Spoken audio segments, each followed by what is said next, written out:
I just don't think he's strong on the physics side of things, because what can electricity do? Electricity can actually cause things to join forces. We know this through the bi frequencies that are present on alpha helixes and on membranes. It creates tremendous voltages. And one of the things that Nick Lane brought to the world, I'd say probably 15, 20 years ago, in his book, Power, Sex, and Suicide, he's the first person that ever accurately deciphered some of the things that Lynn Margulis said. But one of the things that she clearly said in her work is that the inner mitochondrial membrane is really unique for two real things. First thing is it has no DHA in it. It's one of the only membranes in mammals that has no DHA. It still retains its bacterial composition. And the other thing is it's only 5 to 6 angstroms big. So that means it carries a 30 million volt charge. So when you hear that and you go, wait a minute, 30 million volts is the same kind of power in physics that's in a bolt of lightning. We have, in some cells, we have, 36 to 15,000 mitochondria.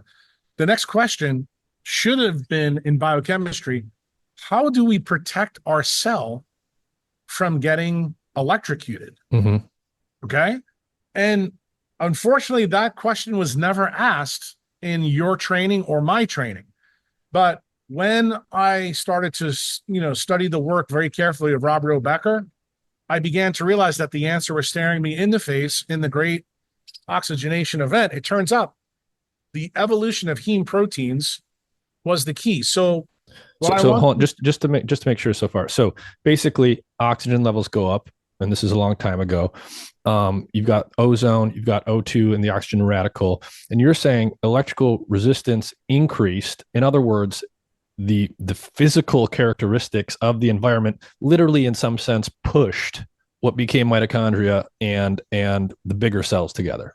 Without the GOE, without the electrical resistance in the atmosphere, the joining of the two domains of life never happens. And then when the two domains join, which is where we're at now, then you have to ask yourself, okay, how did the membrane deal with the 30 million volt charge that was in it? Obviously, that charge is the thing that gets harnessed to build the 32 phyla that we already know about. So this is where the story that I was getting into with you about heme being important. Heme comes up with one of its first proteins. What's that first protein? It's called cytochrome C oxidase. So I'm going to put my fingers up. I don't know if you use videos in your thing or not, but I know that you know this. So right here is NAD positive. That's what I'd like to call the opening salvo in a mitochondria. And over here is oxygen.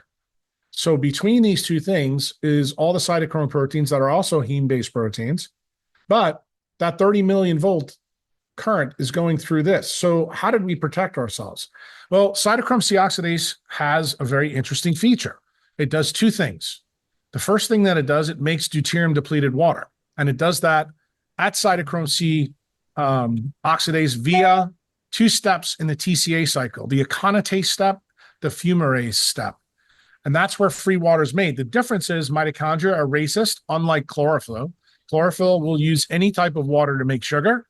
It does it to different degrees, but mitochondria, because they're reversing the process of photosynthesis, only deals with deuterium-depleted water.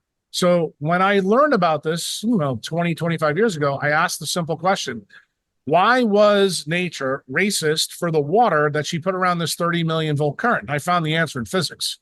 Turned out that water is the perfect insulator when it doesn't have any ions in it and it doesn't have any deuterium in it. It becomes something that retains that 30 million volt charge. Explain deuterium and deuterium depleted water explicitly for us. Yeah, it's pretty simple to understand. The hydrology cycle on Earth is very understandable. Physical chemists and ecologists have figured it out. Water on Earth in our oceans has 150 parts per million of deuterium. So you have to know a little bit about water. Most people, I think, in your field know water is H2O chemically. What most people forget is that there's 3 isotopes of hydrogen on Earth. One is protium, which is light hydrogen. That's the one we're interested in. Second one is deuterium. That's proton plus an extra neutron. Then tritium, which is a proton plus 2 neutrons. That one's radioactive. That one plays no role in biology. Turns out that deuterium does play a role in biology. So the hydrology cycle on Earth, the way it works, is water evaporates, goes into clouds, and then falls back down on us. I mean, third grade, you learn that it's not hard. But what you may not know is the atomic mass, which is doubled in deuterium, makes it evaporate at different rates. What's the reason for that? Something called the kinetic isotope effect. So this goes straight back to something you didn't learn in biochemistry that well. That funny guy from Bern, his name is Einstein, equals MC squared.